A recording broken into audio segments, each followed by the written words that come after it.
পাকিস্তানে নদীর প্রবাহ বন্ধ করে উপমহাদেশের উত্তেজনার আগুনে এবার যেন ঘি ঢালল ভারত। জম্মু কাশ্মীরের বাগলিহার বাঁধে পানি আটকে যেন পাকিস্তানের প্রাণের যোগান কেড়ে নিল দিল্লি।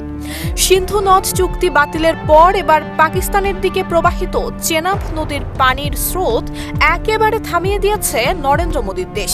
শুধু চেনাব নয়, ঝিলাম নদীর উপরও কৃষ্ণগঙ্গা বাঁধ নির্মাণের মাধ্যমে পাকিস্তানের আরও একটি বড় পানির উৎস থামিয়ে দিতে মরিয়া হয়ে উঠেছে ভারত। এমন ভয়াবহ পদক্ষেপের পেছনে রয়েছে ২২ এপ্রিল কাশ্মীরের পেহেলগামে বন্দুকধারীদের হামলা, যেখানে নিহত হয় ২৬ জন পর্যটক। সানবিট সব দিবে সামাল। সানবিট ম্যাজিক প্রেস ডিশওয়াশিং এর মাথা ঘোরানো সলিউশন। হামলার জন্য সরাসরি পাকিস্তানকে দায়ী করে প্রতিশোধের পথে হাঁটছে ভারত। হামলার পরদিনই প্রধানমন্ত্রী নরেন্দ্র মোদী জরুরি বৈঠকে বসে ঘোষণা করেন, আর নয়, বাতিল করা হলো ১৯৬০ সালের সিন্ধু নদ চুক্তি।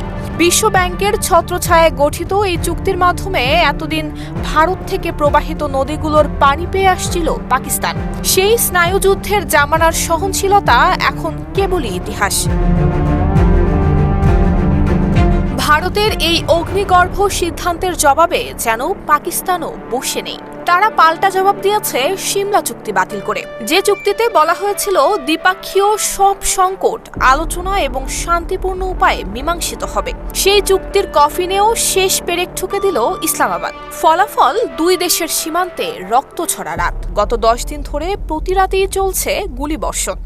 এখনো হতাহতের কোনো খবর না থাকলেও উত্তেজনার বারুদে যে কোনো মুহূর্তে জ্বলে উঠতে পারে দাউ দাউ আগুন।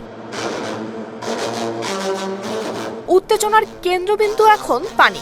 জীবন রেখা হয়ে ওঠা নদীগুলো অস্ত্র হয়ে উঠেছে দুই পারমাণবিক শক্তিধর দেশের হাতে। বিশেষজ্ঞরা বলছেন, এটা আর শুধু কূটনৈতিক দ্বন্দ্ব নয়, এ এক জলযুদ্ধ বটে, যার পরিণতি হতে পারে ভয়াবহ।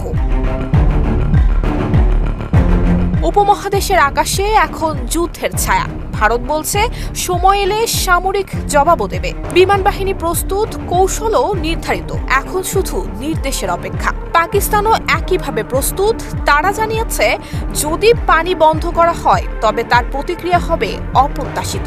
বিভিন্ন মহলে প্রশ্ন উঠেছে, এই সংঘাত কি এবার গড়াবে সরাসরি যুদ্ধে? নুসরাত জাহান মেহেক, ঢাকা পোস্ট।